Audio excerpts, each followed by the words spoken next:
शाळाबाह्य मुलांना शिक्षणाच्या मुख्य प्रवाहात आणण्यासाठी केंद्र आणि राज्य सरकारकडून संयुक्तरित्या समग्र शिक्षा योजना राबवली जाते।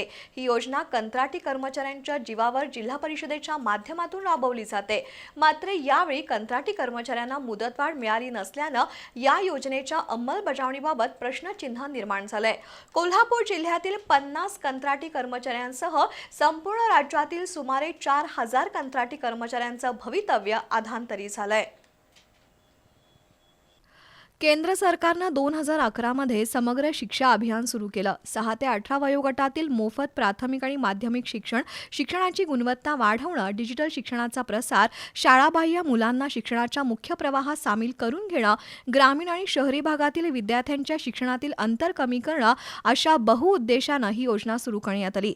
त्याच्या अंमलबजावणीची जबाबदारी सर्व राज्यांवर देण्यात आली। ही योजना जिल्हा आणि तालुका स्तरावर कंत्राटी कर्मचाऱ्यांच्या माध्यमातूनच राबवली जाते। सध्या कोल्हापूर जिल्ह्यातील 50 कंत्राटी कर्मचाऱ्यांसह संपूर्ण राज्यात 3800 कंत्राटी कर्मचारी कार्यरत आहेत। त्यांना पहिली नियुक्ती 10 महिन्याची दिली जाते।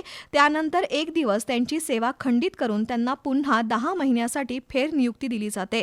अशाच पद्धतीनं आतापर्यंत या योजनेचा प्रवास सुरू आहे। मात्र यावेळी या कंत्राटी कर्मचाऱ्यांची मुदत 31 मार्च रोजी संपूनही त्यांना मुदतवाढ देण्यासंबंधी किंवा फेर नियुक्ती देण्यासंबंधी शासन स्तरावर अजूनही निर्णय झालेला नाही। यासंबंधी राज्य शासनाने निर्णय घेऊन त्याला केंद्र सरकारची मान्यता घेणं गरजेचं असतं। पण अजूनही यासंबंधी निर्णय झाला नसल्यानं सर्व कंत्राटी कर्मचारी गॅसवर आहेत। यातून समग्र शिक्षा योजनेच्या पुढील अंमलबजावणीसंबंधी प्रश्नचिन्ह निर्माण झालंय।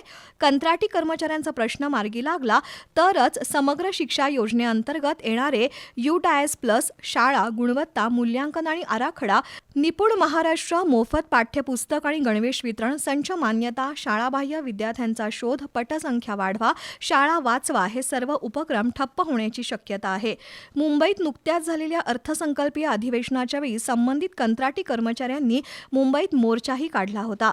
सभागृहात यासंबंधी चर्चाही झाली होती। मात्र अजूनही कंत्राटी कर्मचाऱ्यांच्या बद्दल धोरणात्मक निर्णय झाला नसल्यानं समग्र शिक्षा योजनेबद्दलही साशंकता निर्माण झाली आहे। ही योजना सुरू राहणार की बंद होणार ही चिंता शिक्षण क्षेत्राला भेडसावत आहे। या योजनेत काम करणाऱ्या कंत्राटी कर्मचाऱ्यांचा प्रश्न शासनानं तातडीनं कायमस्वरूपी मार्गी लावावा, त्यामुळे भविष्यात अशा अडचणी निर्माण होणार नाहीत अशी प्रतिक्रिया महाराष्ट्र राज्य शिक्षक संघाचे नेते SV पाटील यांनी नोंदवली आहे।